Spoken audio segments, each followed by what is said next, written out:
이제 오늘의 말씀을 위하여 다 같이 자리에서 일어나셔서 나눌 말씀을 함께 봉독하겠습니다. 오늘의 말씀은 사도행전 3장 11절에서 26절 말씀, 신약성경 191페이지에 기록되어 있습니다. 사도행전 3장 11절에서 26절 말씀, 저와 한 절씩 교독합니다.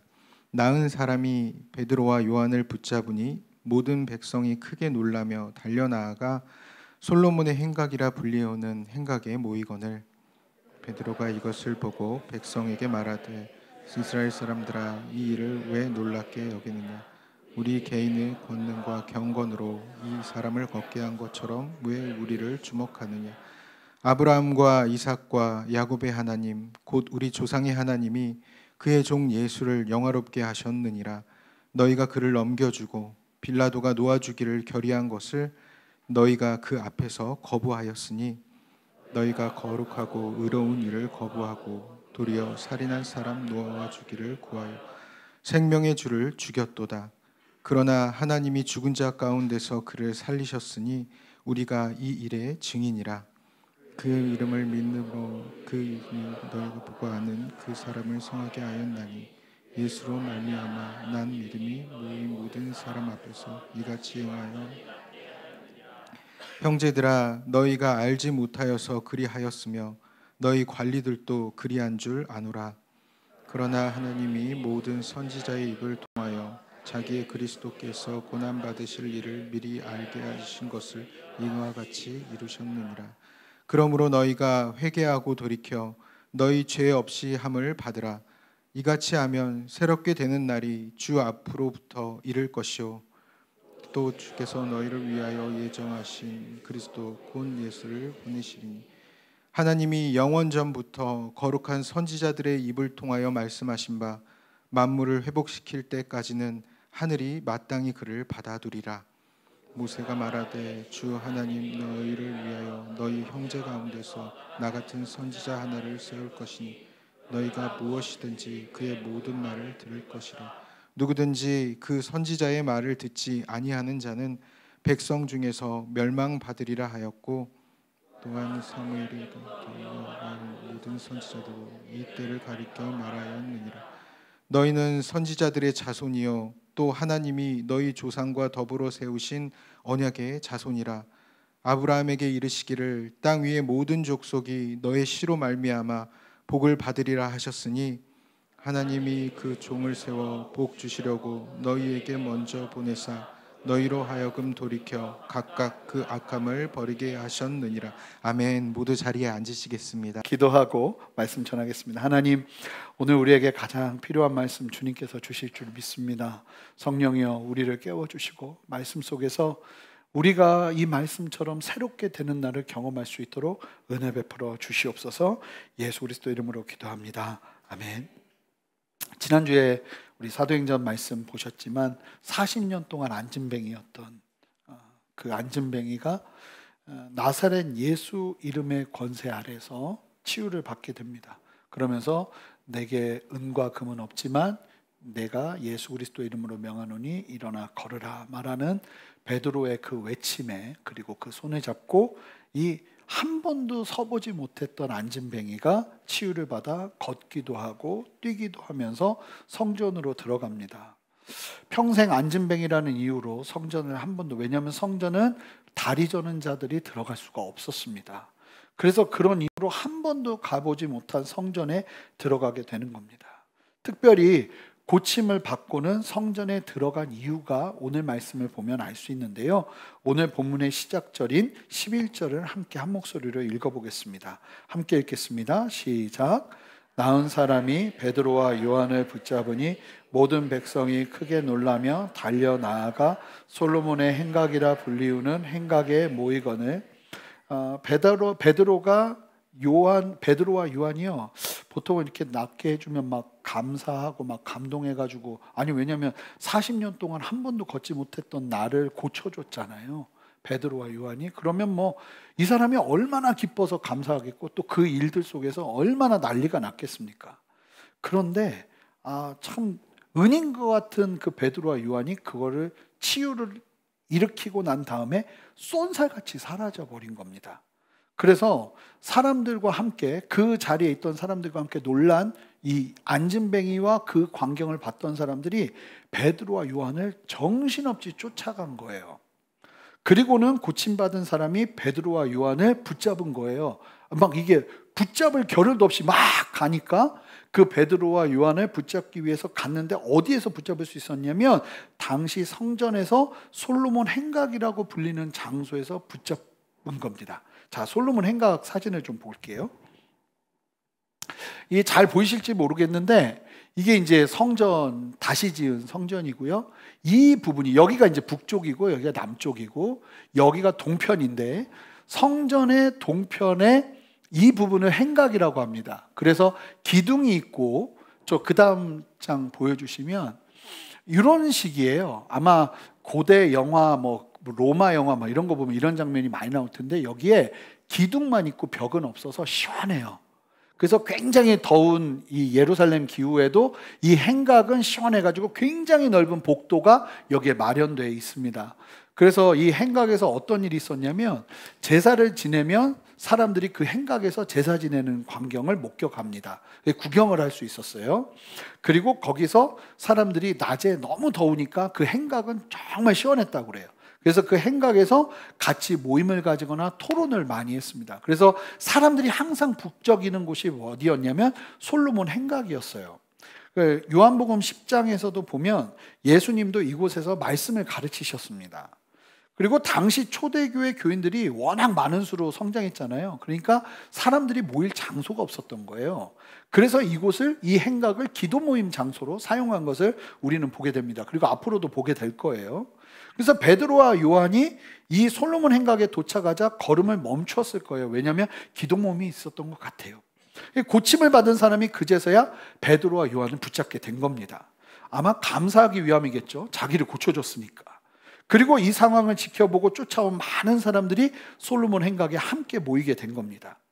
고침을 받은 사람이나 그리고 쫓아온 사람들은 모두 베드로와 요한 때문에 너무 놀라서 이 베드로와 요한이 어떤 특별한 능력을 가진 존재라고 여겼을 겁니다. 신기해하며 쫓아온 거예요.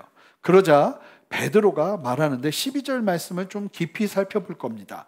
12절 말씀을 한 목소리로 읽겠습니다. 시작. 베드로가 이것을 보고 백성에게 말하되 이스라엘 사람들아, 이 일을 왜 놀랍게 여기느냐?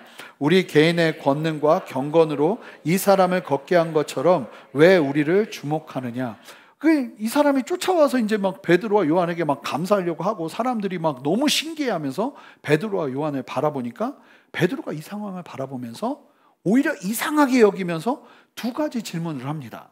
자, 첫 번째, 뭐라고 말하냐면 40년 동안 안진뱅이였던 이 사람이 걷게 된 것을 보고 왜 놀랍게 여기냐는 거예요. 안진뱅이가 걷게 되는 것은 놀랄 일이 아니라는 겁니다. 근데 놀랄 일이잖아요. 이거 얼마나 기적 같은 일입니까? 그런데 베드로가 하는 얘기는 뭐냐면 정말 놀라운 일은 따로 있다는 거예요. 성령께서 강림하신 일과 그로 인해 일어난 놀라운 성령의 역사에 비하면 이거는 놀랄 일도 아니라는 겁니다. 말씀과 성령의 공동체는 놀라는 포인트가 달라야 될 줄 믿습니다. 여러분, 육신의 질병이 고쳐진 것보다 더 기적적인 게 뭔지 아십니까? 성령께서 내 안에 계신다는 사실이 더 기적입니다. 내가 예수 그리스도를 나의 구주로 믿게 되었다는 사실이 정말로 놀라운 기적입니다. 내가 죽을 수밖에 없는 자녀인데, 죄의 자녀인데, 그런 내가 예수를 믿음으로 의롭다함을 얻고 하나님의 자녀가 되었다는 사실, 이게 정말 놀랄 일이라는 거예요. 일부 때는 세례와 입교가 있었거든요. 어린 시절부터 자랐는데 그 아이가 자라면서 예수님을 나의 구주로 믿게 됐다면 이것보다 더 놀랄 일이 어디 있겠냐는 거예요. 그래서 베드로와 요한은 40년이나 안진뱅이였던 사람을 고치고도 아무렇지도 않게 다시 성전을 향해 발걸음을 이어간 거예요. 놀랄 일이 아니었던 거예요. 성령 안에서 이미 기적의 역사가 교회 안에 무수히 일어나기도 했지만 이것이 놀랄 일이 아닌 거예요. 저는 이 부분이요, 얼마나 귀하게 다가오는지 몰라요. 보통은요, 이런 기적이 일어나잖아요. 그러면 어떻게 하냐면 이 기적을 이용합니다. 성장을 위한 도구로 만들어 버립니다. 와, 봐라, 이 얼마나 놀라운 일이 벌어졌냐 하면서 사람들을 모을 거예요. 그런데 베드로와 요한은 이런 현상을 기이히 여기지 않습니다. 놀랄 일이 아니라는 거예요. 그리고 이러한 현상, 이러한 나타난 열매들을 가지고 성장의 수단으로 만들질 않습니다. 여러분 잘 보세요. 베드로와 요한과 초대교회는 오직 예수 그리스도로만 성장합니다. 예수님만 바라보며 성장합니다. 그 예수님을 바라보는 가운데 일어나는 기적들이 성장의 수단이 되는 게 아니에요. 그러니까 기적이 상식이 되기 시작하는 겁니다. 하나님이 마음껏 믿고 그 공동체 위에 역사하시고 일하시는 거예요. 여러분 무엇이 놀랍습니까? 주님이 막 내 병 고쳐주시고 그 놀랍긴 해요. 주님이 나를 막 걷지도 못했는데 뛰게 하시면 놀랍죠. 그런데 사실은 그것보다 더 놀라운 게 뭔지 아세요? 갑자기 예수님이 나의 구주로 믿어지는 거예요. 성경 말씀이 한 말씀 한 말씀이 갑자기 내게 사랑의 고백처럼 이 문자가 보이기 시작하는 거예요. 여러분 이런 걸 보고 놀라야 되는 거예요. 교회는요 이런 걸로 놀라는 곳이어야 됩니다. 예수님 안 믿는 사람이 예수 믿기로 결정하면 그걸 보고 놀라면서 기뻐하는 곳이 되어야 돼요. 다른 것이 우리의 놀램과 막 관심 받아야 되고 이런 것이 아니라는 거예요. 그러다 보니까 베드로가 두 번째로 묻습니다. 뭘 묻습니까? 마치 나 개인의 권능과 경건으로 이 사람을 걷게 한 것처럼 왜 우리를 주목하냐고 물어요. 아니 왜 우리를 이렇게 주목하냐고. 이건 우리가 한 게 아닌데 마치 개인의 능력으로 이 사람을 걷게 한 것처럼 왜 우리를 주목하냐고 묻습니다. 베드로와 요한은요 자신들에게 관심이 쏠리고 자신들에게 영광이 돌려지는 것을 철저하게 경계합니다. 그래서 안진뱅이를 고치고도요 이 말씀 잘 보니까 어떤 장면이냐면 안진뱅이 고치고 난 다음에 쏜살같이 사라져버린 거예요. 왜요? 여기서 주목되는 걸 원치 않은 거예요. 베드로가 요한이 그래가지고요 굉장히 빨리 막 걸어간 거예요. 그냥 성전으로. 이들에게 중요한 건 성전에 가서 기도하는 것이지 여기서 영광 받는 거 아닌 거예요. 이 믿음이 우리에게 있기를 바랍니다. 여러분 우리에게 중요한 건 하나님 예배하고 하나님 깊게 기도하고 하나님의 말씀대로 순종하면서 이 땅을 살아내는 거예요. 영광 받는 자리는 우리에게 중요하지 않아요. 그래서 성전 미문에서 예수님의 이름으로 기적을 일으키고 나서 쏜살같이 이동한 겁니다. 오죽했으면 이 사람들이 솔로몬 행각에서 이 베드로와 요한을 붙잡았을까요? 그러니까 거의 숨바꼭질한 왜 술래잡기 하듯이 그렇게 막 못 쫓아갈 정도로 빨리 사라져버린 겁니다. 여러분 이것이 우리 모습이어야 할 줄 믿습니다. 여러분 우리가 이상하게 여겨야 되는 게 뭐냐면 나에 대해 주목하는 거 이상하게 여겨야 됩니다. 사실 우리 성도님들은 그럴 일이 별로 없으시죠. 이건 저한테 필요해요. 저한테 오직 예수 그리스도만 주목받으실 수 있도록. 그리고요 성도님들도 마찬가지예요. 내가 어떤 일을 하고 내가 주님이 주시는 은혜 안에서 주님의 뜻 가운데 순종하는데 어떤 좋은 결과가 있다 해도 여러분 우리는요 우리 교회는 아예 그럴 거라고 그냥 생각하고 이상하게 여겨야 돼요. 누군가가 주목받는 걸. 여러분 그것이 우리 교회가 되기를 바라요. 여러분들의 인생이 되기를 바라요. 우리는 예수님 말고는 주목할 분이 없어요. 예수님 때문에 우리가 여기까지 온 것이죠. 베드로의 질문을 보시면 자신들의 권능과 경건으로 행한 것이 아니라고 분명하게 말합니다. 왜 베드로가 이런 말을 하고 있을까요? 당시 유대 종교 지도자들이 그랬습니다. 뭐냐면 자신의 경과 능력이 드러나는 게 출세의 지름길이었습니다. 그러니까 사람들이 계속 자신의 능력을 한없이 드러내고 자랑하는 데 사용하고 있었던 거예요. 모두가 그랬던 겁니다. 그런데 베드로가 말하는 겁니다. 내 개인적인 경건과 능력, 내가 기도 많이 해서 내가 하나님 앞에 많은 능력을 받아서 이 일을 하고 있는 게 절대로 아니라는 거예요. 누구보다 기도 많이 했겠죠. 누구보다 많이 헌신했을 거예요. 그런데도 베드로에게는 어떤 정신이 있었냐면 어떤 상황에서도 이것은 내 경건과 내 능력이 아니라 오직 예수 그리스도의 이름의 권세로 이루어진 일이라는 사실을 분명히 하고 있는 겁니다. 그러니까 우리 안에 어떠한 공로주의도 있으면 안 되는 거예요. 그냥 하나님의 은혜예요. 아니 어떻게 그런 일을 하셨습니까? 하나님의 은혜입니다. 이럴 수 있도록 우리가 필요한 것들이 있어요. 이거는 설교 마지막 부분에 다룰 거예요. 베드로와 요한이 만약에 이 상황에서 자신들이 영광을 취해버린다면 대접받고 아주 높임을 받는다면, 말도 안 되는 예수 이름의 권세를 사용하여 결과를 얻고서 그것을 나의 것처럼 여긴다면 이게 뭘까요? 한마디로 표현하면 이 사람을 어떤 사람이라고 얘기할 수 있습니까? 사기꾼입니다. 사기꾼. 우리 안에 사기꾼이 없기를 바랍니다. 제가 사기꾼이 안 될 수 있도록 기도해 주시기 바랍니다. 이게 정말로 쉽지 않은 것 같아요. 정말로. 이게 한 끗 차이예요. 한 끗 차이. 그냥 정신 놓고 있으면, 왜냐하면 사람들은 계속 현상에 주목해요. 그러니까 어떤 일이 일어나면 그 사람에게 관심을 가져요. 희한해요. 그건 어쩔 수 없어요. 그때 베드로의 정신을 가지고 있지 않으면 도취돼 버리는 겁니다. 위험한 거예요. 여러분, 사람들은 주목해요. 예수 이름의 능력으로 행할 때 세상이 관심을 갖습니다. 그럴 때 우리에게 베드로와 같은 믿음의 행동과 결단이 필요하다는 것입니다. 베드로는 이런 관심, 사실은 잘못된 관심이죠. 사람들은 베드로와 요한에게 주목하고 있어요. 그런데 베드로가 기가 막히게 뭐냐면 여기서 자신들을 향한 관심을 누구에게로 돌리냐면 예수 그리스도에게로 돌리는 기회로 삼습니다. 자, 이 부분을 기억해 주세요. 우리는 예수 그리스도를 따르고 정말 성실하게 하나님의 권능을 가지고 행하면 세상의 주목을 받게 돼 있습니다.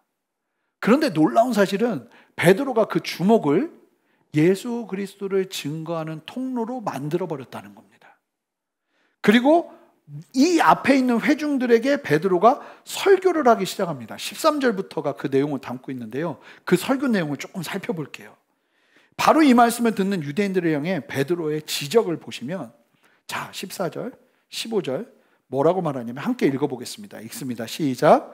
너희가 거룩하고 의로운 일을 거부하고 도리어 살인한 사람을 놓아주기를 구하여 생명의 주를 죽였도다. 그러나 하나님이 죽은 자 가운데서 그를 살리셨으니 우리가 이 일의 증인이라. 뭐라고 말하냐면, 아시잖아요. 바라바를 살렸잖아요. 예수님을 죽이고. 누굴 살려주냐? 6월절에 한 명 죄수 풀어주는 관습이 있어서 누굴 살려주냐고 빌라도가 물었는데, 그때 사람들이 아니, 살인죄를 저질렀던 바라바를 살려주고 죄를 찾을 수 없었던 예수를 죽이라고 했잖아요. 뭐라고 말하냐면 니들이 그랬다는 거예요. 그리고 너희가 생명의 주를 죽였다고 합니다. 베드로는 뭐라고 말하냐면 너희가 생명의 주를 죽였다고. 여러분, 이게 얼마나 충격적인 접근인지 모릅니다. 사실 이 사람들은 믿겠다고 찾아온 사람들입니다. 그리고 어찌 보면 너무나 궁금해하면서 열린 마음으로 온 사람들이에요. 그런데 이 사람들을 설득하려면 누가 이렇게 말하겠어요? 니들이 살인자라고. 그런데 베드로는요, 뭐라고 말하냐면 너희가 예수님 죽였다. 너무나 분명하게 말합니다. 당신들이 예수님을 죽였다고. 당신들이 살인자라고. 엄밀히 따지면 유대 종교자들이 죽였잖아요. 그러나 베드로는 예수님을 너희가 죽였다고 말합니다. 그런데 사실 맞습니다. 예수님은 우리의 죄를 대신하기 위해 십자가를 지셨어요. 그러니까 누구 때문에 죽으신 겁니다? 누구 때문에 죽으신 겁니까? 우리 때문에 죽으신 겁니다. 분명한 사실이죠. 우리가 예수님 죽인 겁니다. 베드로는 이 직면, 우리가 어떤 짓을 저질렀는지, 우리가 어떤 죄인인지 이 분명한 직면을 복음을 듣는 자들에게 경험하게 하고 있습니다. 여러분, 교회는요, 좋은 말씀을 듣는 곳이지만 좋은 말씀만 듣는 곳이 아닙니다. 교회는요, 끊임없이 성도들에게 죄인됨을 자각하게 해줘야 됩니다. 안 그러면 내가 좀 잘나서, 저도 그렇고요, 내가 좀 잘나서 뭘 하는 줄 알아요. 그런데 우리는 철저하게 은혜로 서는 자들임을 기억하면서 이 말씀 가운데 우리가 얼마나 심각한 죄인인지를 깨닫게 하는, 그 죄와의 직면을 경험하게 하는 시간을 반드시 갖게 해야 됩니다. 내가 죄인임을, 예수님을 십자가에 못 박게 한 원흉임을 철저하게 깨달아야 하는 겁니다. 그렇게 깨달으며 나갈 때 주님의 또 다른 역사가 일어나요. 그러니까 정죄하는 데서 끝나지 않죠. 더 중요한 건 베드로의 설교는 죄를 지적하는 데서 끝나지 않습니다. 왜냐하면 그러면서 이제 이야기를 해. 너희가 죽였는데 다행인 게 뭔지 아냐? 그러면서 15절을 얘기해요. 생명의 주를 죽였다. 우리가 읽었죠? 그런데 다행인 게 뭐냐면 너희들이 죽였지만 그 죽인 예수 그리스도를 하나님께서 다시 살리셨고 우리가 그 살아나신 부활하신 예수님을 본 증인이다. 그러면서 베드로가 말합니다. 함께 읽습니다. 16절 시작. 그 이름을 믿음으로 그 이름이 너희가 보고하는 이 사람을 성하게 하였나니 예수로 말미암아 난 믿음이 너희 모든 사람 앞에서 이같이 완전히 낫게 하였느니라. 저는 이 말씀을 듣는 유대인들이 다 봤잖아요. 다른 게 아니라 예수 이름으로 병이 낫는 걸 봤잖아요. 그러면서 이야기하는 게 뭐냐면, 만약에 예수님이 죽고 말았다면 어찌 그 이름에 권세가 있겠냐는 거예요. 지금 예수 이름으로 명하노니 일어나라고 하는데 일어날 수 있는 이유는 예수님이 죽은 데서 멈춘 게 아니라 반드시 부활하셨고 영광 받으셨기에 그 영광의 흔적으로 이와 같은 일들이 일어나게 된다고 증거라고 이야기하고 있는 겁니다. 예수님의 십자가의 죽음이 끝이었다면 예수님을 죽인 사람들의 죄를 씻을 방법이 없죠. 예수님께서 부활하셨기에 우리도 용서받을 기회가 얻었다는 얘기를 하고 있는 겁니다. 그러면서 이 베드로의 설교는 질책으로 끝나지 않고 17절, 18절 뭐라고 말하냐면, 이 굉장히 귀한데 형제들아 너희가 알지 못해서 그런 거다. 너희들이 예수님을 알았다면 죽이지 않았을 텐데 그냥 모르니까 너희들이 죽인 거다. 너희 관리들도, 진짜 죽였던 사람들도 사실은 몰랐으니까 그런 것일 거다. 그러면서 뭐라고 말하냐면, 예수님의 죽으심은 너희가 죽인 게 맞지만 결국 구약에서 18절 보시면 구약에서 말씀하신 말씀이 이루어진 것이다. 구약 예언의 성취였다는 겁니다. 이것이 하나님의 뜻이었다는 거예요. 베드로가 당시 예수님을 죽였던 이 유대인들을 향해서 통렬하게 비판하는 정죄에 머물지 않고 이들을 사랑하고 세우고 있습니다. 그러면서 함께 읽겠습니다. 19절 함께 읽습니다. 시작. 그러므로 너희가 회개하고 돌이켜 너희 죄 없이 함을 받으라. 이같이 하면 새롭게 되는 날이 주 앞으로부터 이를 것이요. 뭐라고 말하냐면, 괜찮다고. 너희가 죽였지만, 너희의 죄가 그와 같지만, 정말 중요한 건 내가 그 죄를 지었다는 생각, 거기에서 머무는 것이 아니라 반드시 회개하고 돌이키기만 하면, 그냥 회개하고 돌이키라고 합니다. 그렇게 죄 없이 함을 받으라고 말해요. 만약에 우리의 신앙이 죄에 대해 깨닫는 데서만 머문다면 너무나 끔찍한 정죄만 남을 거예요. 여러분, 생각보다 예수 믿는다고 하면서 그런 상태에 머물러 계신 분들이 너무 많으세요. 나에 대한 정죄, 내 죄에 대한 그 묶임, 거기에서 머물고 마는 것이죠. 그런데 여기서요, 우리는 한 걸음 더 나가야 돼요. 내가 어떻게 할 수 없다고 생각했던 그 죄까지도 예수님께서 십자가 지시고 다 해결하셨다는 분명한 믿음, 그리고 그 믿음을 가지고 나의 죄를 주님 앞에 고백하며 회개하며 돌이킨다면, 19절 중반부터 보세요. 회개하고 돌이켜 죄 없이 함을 받으면 어떤 일이 일어난다고 말하나요? 새롭게 되는 날이 주 앞으로 이를 것이라고 말합니다. 우리가 죄를 깨닫고 하나님 앞에 회개하며 돌이켜 예수 이름으로 죄 없이 함을 받게 되면 우리는 반드시 새롭게 되는 날을 경험하게 될 거라는 거예요. 이게 너무나 중요한 거예요. 지금 말씀의 이 포인트는, 요지는 뭐냐면, 너희들 다 그 새롭게 함을 경험해야 된다는 거예요. 여러분, 그런데 이 새롭게 하는 날의 원어적인 의미를 살펴보잖아요. 그럼 굉장히 재밌어요. 이 새롭게 하는 날이 어떤 뜻인지 아십니까? 우리나라 말로 하면 회춘의 날이에요. 회춘의 날. 원기 회복의 날. 그러니까 복날에 닭 드시지 마시고 회개하시기 바랍니다. 원기가 회복될 것입니다. 우리가 진정한 힘을 얻게 되는 일이 일어나게 된다는 거예요. 그런데 문자적으로 더 살펴보니까 이 새롭게 되는 날이 문자 그대로 해석하니까 더 이게 감동이 돼요. 무슨 뜻인지 아세요? 하늘로 숨쉬는 날이에요. 하늘 공기를 맛보는 날. 기가 막힌 표현이죠. 예수님을 모르고 자신의 죄를 깨닫지 못하고 회개함으로 돌이키는 삶을 살아보지 못한 사람들은요, 하늘 공기가 뭔지 모릅니다. 하늘로 숨쉬는 참된 리프레시를 경험하지를 못합니다. 세상에서 아무리 많은 권세와 재력과 화려해 보이는 것들을 가져도 하늘 공기를 맛보지 못합니다. 그저 쾌쾌한 먼지를 마실 뿐이에요. 제가 얼마 전에 저희 교회 성도님하고 이야기 나누다가 성도님께서 솔직하게 얘기를 하나 하시는데 뭐라고 하냐면, 이분은 돈도 재정도 여유가 있어요. 삶도 뭐 너무 어찌 보면 부러워할 수 있는 삶을 살고 있어요. 그런데 뭐라고 말하는지 아세요? 집에 가도 직장에 가도 어디서도 내 마음을 편하게 놓고 있을 수 있는 곳이 없다는 거예요. 하늘 공기를 마실 틈이 없는 거예요. 여러분, 사실은 예수를 믿는다고 하면서도 진정한 새롭게 되는 날을 경험하지 못하고 사는 사람들이 얼마나 많은지 모릅니다. 여러분, 예수 믿는다는 것은 다른 공기를 마시고 사는 겁니다. 예수를 믿는다는 것은 세상에서 경험하지 못할 우리의 공기는 달라요. 우리의 숨 쉬는 곳은 달라요. 똑같이 어렵고 힘들고 괴로운 상황에 있다 해도 여러분, 우리의 숨통은 다른 데서 터지는 거예요. 어디서요? 예수 그리스도를 온전히 깨닫고 주님 앞에서 회개하고 엎드리며 주님의 뜻 가운데 서는 자리에서 하나님 우리에게 새롭게 되는 날을 허락하세요. 하늘로 숨쉬는 기적 같은 경험이 시작되는 겁니다. 그러니 삶이 달라질 수밖에요. 거기가 아니면 내가 숨쉴 곳이 없으니 예배를 찾을 수밖에요. 기도를 찾을 수밖에요. 말씀을 찾을 수밖에요. 여러분, 왜 우리가 예배 안 하는지 아세요? 왜 기도 하지 않는지 아세요? 왜 말씀을 읽지 않는지 아세요? 거기서 하늘 공기를 맛보지 못하기 때문입니다.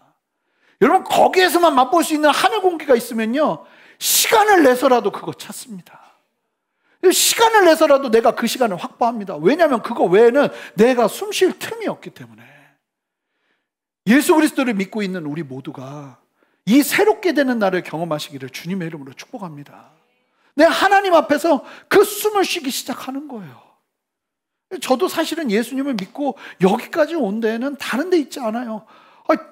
예수 안 믿고 도대체 어떻게 살까 싶어요. 저는 예수님 안 믿고 도대체 어떻게 숨 쉬고 살지? 저런 상황에서, 저런 환경에서. 그렇다고 어려움이 없었던 건 아니죠. 어려움이 있어도 전 숨 쉴 때가 있더라고요. 세상에서 절대로 경험할 수 없는 하늘의 공기를 맛볼 때가 있더라고요. 그거 맛보고 나면 사람 눈 돌아가요. 다른 것과 비교할 수가 없는 거예요. 그러니까 베드로가 하는 얘기가 뭐냐면, 야, 걷고 일어난 것보다 훨씬 중요한 건 새롭게 되는 날을 경험해야 된다는 거예요. 하늘 공기를 맛보는 날이 필요하다는 거예요. 아니, 걷고 뛰는데 정작 하늘 공기를 맛보지 못하고 새롭게 되는 날을 경험하지 못한다면 그게 무슨 소용이겠어요? 그러니까 베드로에게는 이게 놀라울 일이 아닌 거예요. 진짜 놀라운 일은 이 사람이 드디어 하늘 공기를 맛보고 사는구나. 이겨낼 힘을 얻기 시작하는구나. 하나님이 이 사람 붙들고 있구나. 이게 기쁘고 감사한 일이라는 거예요. 여러분들의 그 분주함 속에서 이 하늘 공기를 맛보는 새롭게 되는 하나님의 역사와 도우심이 함께하기를 바랍니다. 자, 이제 말씀을 마칠 텐데, 말씀을 마치면서 한 가지를 좀 도전하고 싶습니다. 자, 제가 한마디를 좀 드릴게요.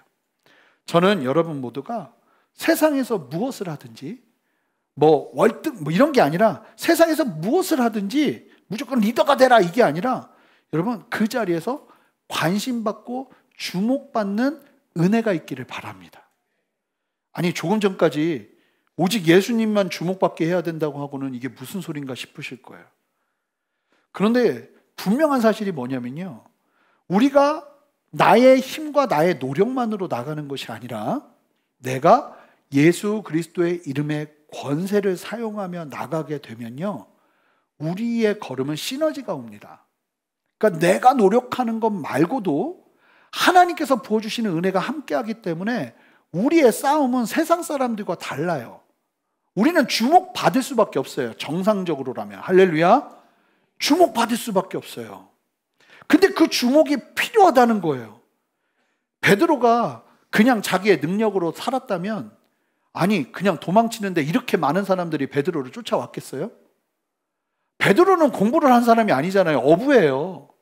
근데 어부를 누가 이렇게 많은 사람들이 쫓아와요?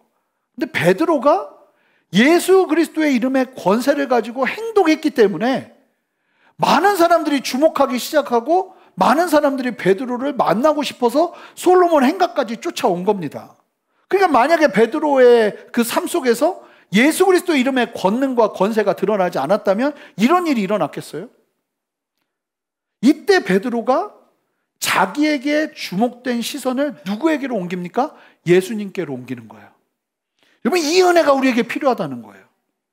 세상에 쥐대한 관심을 받을 때 그 결정적인 순간에 우리를 향한 스포트라이트를 예수님께로 돌리는 것이 필요하다는 거예요. 베드로처럼요. 우리를 향한 주목을 복음을 전하는 기회로 우리는 삼아야 된다는 거예요. 그런 역사가 있게 되기를 바랍니다. 그럴 수 있도록 우리에게 뭐가 필요하냐면 베드로의 과정이 필요해요. 예를 들어 보겠습니다. 자녀가 공부하면서 예수 그리스도의 이름을 사용한 적도 없어요. 열심히 간절히 그냥 하나님 앞에 기도하면서 주님의 도우심을 경험한 적도 없어요. 그 대신 이 자녀가 정말 열심히 노력하고 공부하고 남들보다 덜 자고 남들보다 덜 놀고 그렇게 해서 원하는 거 이루어냈어요. 그런 상황에서 갑자기 부모가 야, 이 모든 걸 하나님께서 하셨으니 다 하나님께 영광이 돌려드려라 한다면 자녀에게 얼만큼 이게 와닿을까요? 왜냐하면 내 과정 속에서 하나님의 이름의 권세를 경험해 본 적이 없거든요. 그 부모님이 그리하자 하시니 하지 아마 새겨지진 않을 겁니다. 베드로가 이처럼 자신을 향한 주목을 오직 예수 그리스도께로 돌려드릴 수 있는 이유는 이게 사실이기 때문에, 팩트이기 때문이에요. 왜냐하면 실제로 내 능력으로 한 게 아니라 예수 그리스도의 이름의 권세로 한 것이는 것을 누구보다도 잘 알기 때문에 이때 일어나는 주목을 내가 취하면 이게 얼마나 위험한 건지를 베드로가 아는 거예요. 그러니까 그 영광스러운 자리, 주목되는 자리에서 철저하게 그 영광을 누구에게 돌려요? 예수님께 돌릴 수 있었던 거예요. 그러니까 내가 주님께 영광 돌려드립니다 할 수 있는 진짜 힘은 어디서 오냐면 우리의 과정 속에서 온다는 거예요. 과정 속에서 예수 그리스도의 권세를 경험하고 예수 그리스도의 이름의 능력을 경험하면서 주님의 일하심, 도우심, 내 힘으로는 할 수 없는데 주님이 힘주셔서 걷게 하시는 그 은혜를 경험한 사람들이 만약에 영광의 자리에 서게 되면 그 사람들이 어떻게 하느냐? 주님께 영광 돌려드리는 거예요.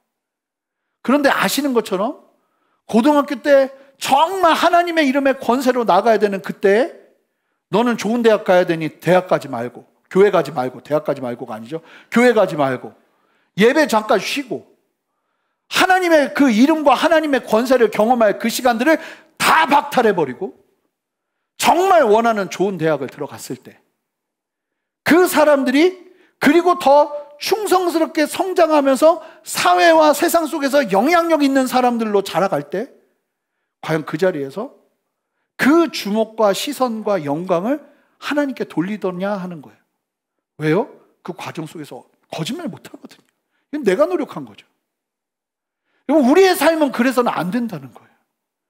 우리의 삶에서 하나님께서 우리를 높이 세우시는 그때에 그 과정에 이르기까지 우리의 삶의 자리에서 그 힘들고 어려운 그 삶의 자리에서 예수 이름의 권세, 예수 이름의 능력을 치열하게 경험하며 하나님의 은혜 안에서 그 걸음을 걸어낸다면 그 자리에 올라갈 때 누가 감히 그 영광을 취하겠습니까? 정말로 제가 이제 부끄러운 얘기지만 목사님들을 지난주 중에 이제 좋은 목사님들을 좀 만났어요. 하나님께서 은혜를 주셔서 진짜 건강하게 저보다 한 3, 4살 많으신데 벌써 교회를 너무 건강하게 잘 목회하시는 목사님들을 만난 거예요. 근데 목사님들이 막 저한테 아니 코로나에 개척을 해서 막 이래요. 그때 제가 미쳐서 제가 좀 합니다. 이래버리면 근데 저는 그럴 수가 없는 거예요. 왜냐하면 과정을 아시잖아요. 진짜 주님이 도와주시는 것이 아니면 걸을 수 없는 걸음을 걸었기 때문에 여기서 갑자기 제가 이랬다 하는 저는 그냥 사기꾼 되는 거잖아요. 저도 양심 찔려서 그런 말 못해요. 왜요? 주님이 너무 많이 일하셨기 때문에, 주님이 너무 분명하게 일하셨기 때문에. 그러니까 어떤 자리에 자리도 아니죠. 하여간 어떤 주목을 받는다 해도 그 주목의 자리가 절대로 나의 영광이 될 수 없죠. 주님 의지하니까 되더라. 하나님만 의지하니까 하나님이 일하시더라. 이 말밖에는 할 말이 없는 거예요. 여러분, 우리가 열심히 노력해야죠. 노력하지 말라는 말 아니지 않습니까? 그런데 우리가 정말로 부인할 수 없는 과정이 우리 안에 있어야 된다는 거예요. 예수님의 권세와 예수님의 이름의 능력이 아니면 난 여기까지 올 수 없었습니다 하는 그 과정이 반드시 우리 안에 있어야 된다는 거예요. 그럴 때 우리가 영광을 다른 데 취하지 않아요. 그래서 여러분, 이 과정 속에서 하늘 공기를 맛보셔야 돼요. 새롭게 돼야 돼요. 말씀 앞에서 예수 그리스도를 온전히 나의 구주로 깨달아 주님의 말씀 앞에 회개하며 돌이키면서 하늘 공기를 맛보면서 주님 안에서 동행하는 삶을 여기서 살아내셔야 돼요. 그래야 그 다음의 자리에서 여러분들이 무너지지 않아요. 저는 무너지는 사람 진짜 많이 봤어요. 목사님들도 마찬가지더라고요. 무너지더라고요. 이러면 정말 위험한 자리라는 거예요. 성도의 자리는, 믿는 자의 자리는. 그래서 우리가 더 중요한 게 뭐냐면 과정 속에서 예수 그리스도의 권능을 경험하는 거예요. 사랑하는 성도 여러분, 우리 순전한 교회와 우리 성도님들 모두가 그랬으면 좋겠습니다. 우리는 사람에게 주목하지 말자고요. 아멘. 사람에게 주목하지 말자고요. 나를 드러내지 말자고요. 할 수만 있다면 예수 이름 높여드리고 예수 이름만 자랑하며 그렇게 서는 은혜 위에 우리 모두가 섰으면 좋겠습니다. 오늘 말씀 기억하십시오. 여러분, 하늘 공기를 맛보십시오. 그리고 과정 속에서 예수 이름의 권세와 권능을 경험할 수 있도록 부단히 기도하며 주님과 함께 싸워내십시오. 여러분, 중요한 결정들이 여러분들 앞에 있습니까? 여러분들 노력으로만 그 일 절대 하지 마세요. 예수 이름의 권세를 맛보세요. 기도하세요. 엎드리세요. 그러면서 주님과 함께 그 다음 걸음을 걸어내십시오. 그럴 때 여러분들을 통해서 하나님이 온전히 여러분들을 통해서 영광 받으실 거예요. 그렇게 함께 서시는 저와 여러분 되시기를 바랍니다. 함께 기도하시겠습니다. 하나님, 오늘 말씀을 기억하며 주님 앞에 서기를 원합니다. 하나님, 우리 모두를 세워주시고 아버지의 진리로 세워주시고 예수 이름의 권세를 경험하며 이 땅 살아가면서 하나님, 우리의 인생 가운데 다가오는 그 모든 주목과 관심을 주님을 증거하는 통로로 만들 수 있는 은혜를 허락하여 주시옵소서. 감사드리며 예수 그리스도 이름으로 기도합니다. 아멘. 우리 함께 일어서셔서 함께 주님 찬양하며 나가겠습니다. 함께 고백합니다. 수많은 무리들 줄지어 그분을 보기 위해 따르네. 평범한 목수이신 그분 앞에 모든 무릎이 꿇어 경배하네. 모든 문제들 하나하나 죽음까지도 힘을 잃고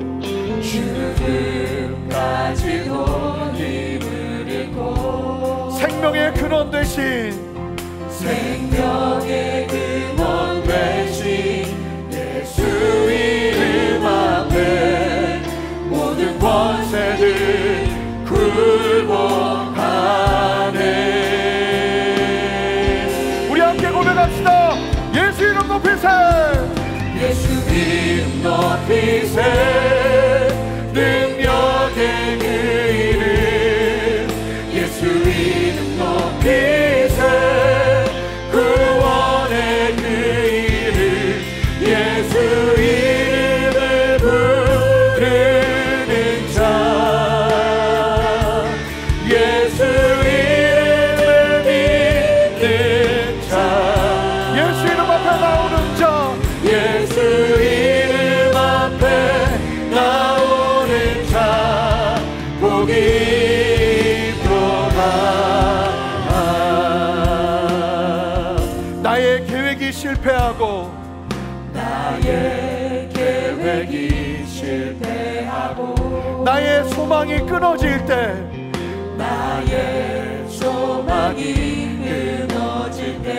삶의 주관자 되신 예수나 나의 무릎이 꿇어 경배하네. 나의 삶을 그분께 맡길 때 비로소 나의 마음 평안해. 구원의 반석 되신 예수 이름을 예수의 이름을 소리 높여 찬송하네.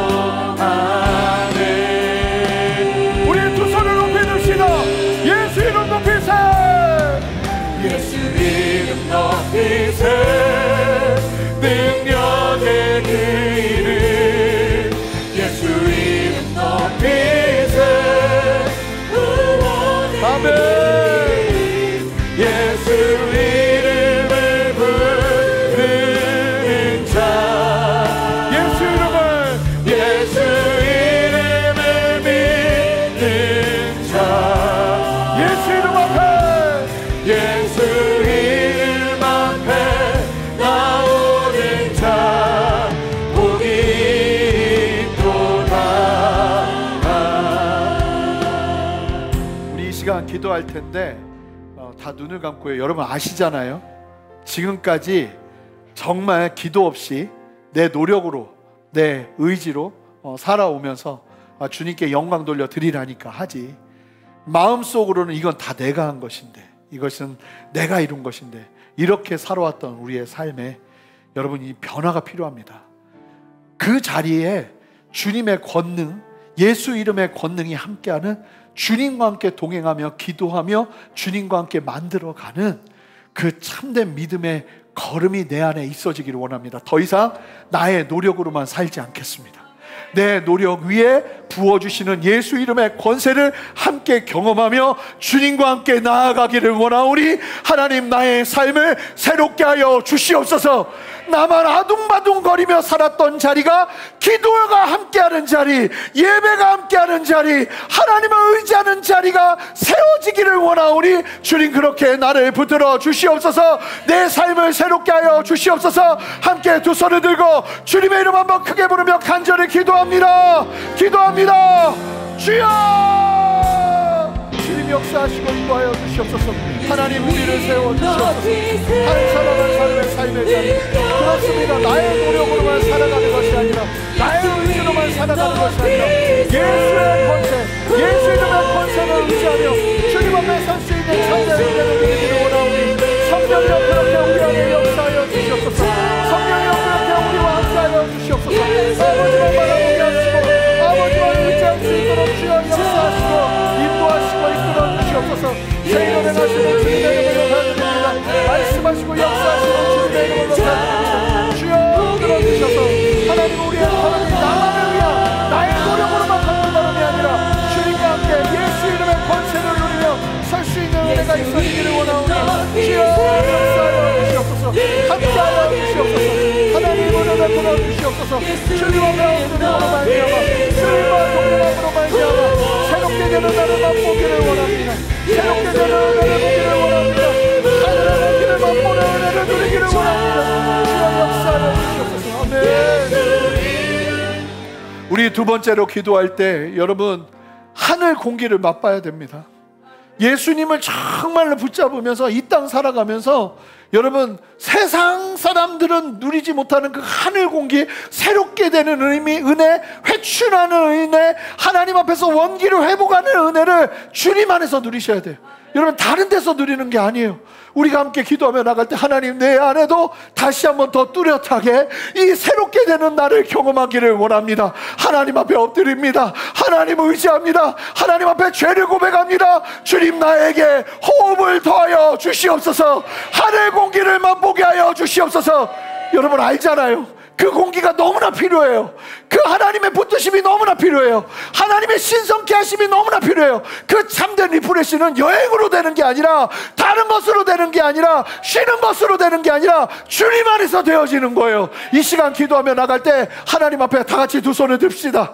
하나님, 나를 하늘 공기를 맛보게 하여 주시옵소서. 하나님의 은혜로 세워 주시옵소서. 한 번 더 주님의 이름 간절히 부르며 기도합니다. 주여, 주님이 역사하여 주시옵소서. 하나님, 이 시간 우리를 세워 주시옵소서. 하나님 은혜 베풀어 주시옵소서. 하나님의 은혜 안에서 하늘의 공기를 맛보며 주님의 은혜 안에서 설 수 있는 참된 은혜를 보게 하시기를 원하오니 주여 역사하시고 은혜 베푸시고 아버지 마음과 아버지 뜻을 나누어 주시옵소서. 기도하게 하시고 예수님 앞에 엎드리게 하시고 세상 어디에서도 경험할 수 없었던 하나님의 놀라운 역사하심과 붙드심과 이끄심을 볼 수 있도록 주님이 역사하시기를 원하오니 주여 함께하여 주시옵소서. 하나님, 이 시간 숨이 튀어지기를 원합니다. 하나님의 호흡이 튀어지기를 원합니다. 아버지 앞에서 생기가 아버지 들어가는 역사가 일어나기를 원합니다.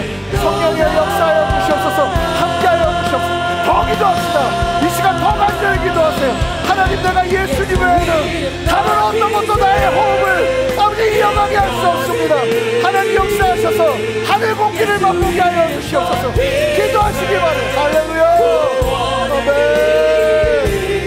역사하여 주시옵소서. 함께하여 주시옵소서. 하나님 붙들어 주시옵소서. 인도하여 주시옵소서. 하나님 역사하여 주시옵소서. 하나님 그렇게 세일을 행하시는 주님을 찬양합니다. 주님 은혜 베풀어 주시옵소서.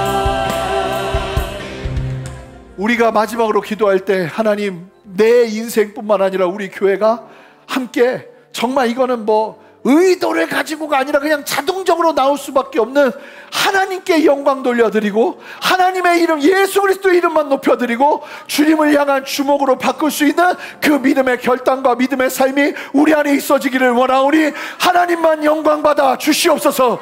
주님만 영광받아 주시옵소서. 함께 다시 한번 간절히 기도하며 나가겠습니다. 함께 그렇게 기도하며 결단하며 함께 나아갑시다. 함께 기도하겠습니다. 하나님 역사하시는 주님을 찬양합니다. 하나님 은혜 베풀어 주셔서 하나님 예수 이름만 높여드리고 예수 이름만 영광하게 오직 예수 이름만 온전히 바라볼 수 있는 참된 은혜를 허락하여 주시기 원하오니 하나님 역사하여 주시옵소서. 함께하여 주시옵소서. 하나님 그렇게 세워주시옵소서. 하나님 그렇게 이끌어주시옵소서. 하나님 온전히 주님만 높여드리고 교회 되기를 원하고 아버지 우리 성도님들 한 사람을 하나님의 은혜에서 온전하게 아버지 그 참된 평화 참된 안식을 누리며 오직 주께만 영광 돌려드릴 수 있는 참된 가운데 걸어가게 하시기를 원하고 주여 역사하옵소서. 함께 하시는 주님을 찬양합니다. 하나님 감사합니다. 오늘 우리를 불러주시고 함께 예배하게 하시고 하늘의 공기를 맛보게 하시니 감사합니다.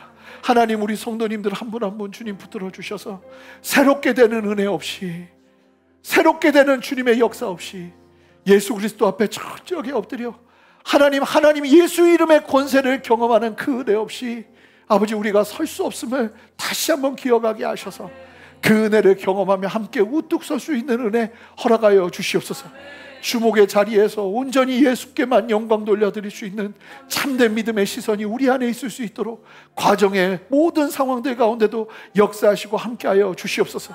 실제로 나의 노력만으로만이 아니라 이 과정과 이 상황을 이겨내는 데 있어서 나의 노력만이 아니라 하나님의 그 놀라운 예수 그리스도의 이름의 권세와 능력이 필요한 상황 가운데 있는 지체들 기도하게 하시고 간구하게 하시고 씨름하게 하여 주셔서 그 씨름 속에서 승리할 수 있는 믿음 허락하여 주시고 은혜 허락하여 주시옵소서.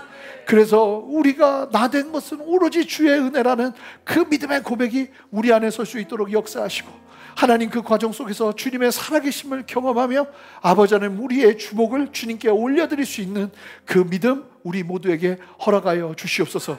그렇게 세일을 행하시는 주님 오늘도 말씀하시는 주님 감사합니다. 그 권세 능력 새롭게 되어지는 하늘 공기를 맛보는 그 참된 은혜를 우리 모두에게 허락하여 주시옵소서. 감사드리며 예수 그리스도 이름으로 기도합니다. 아멘.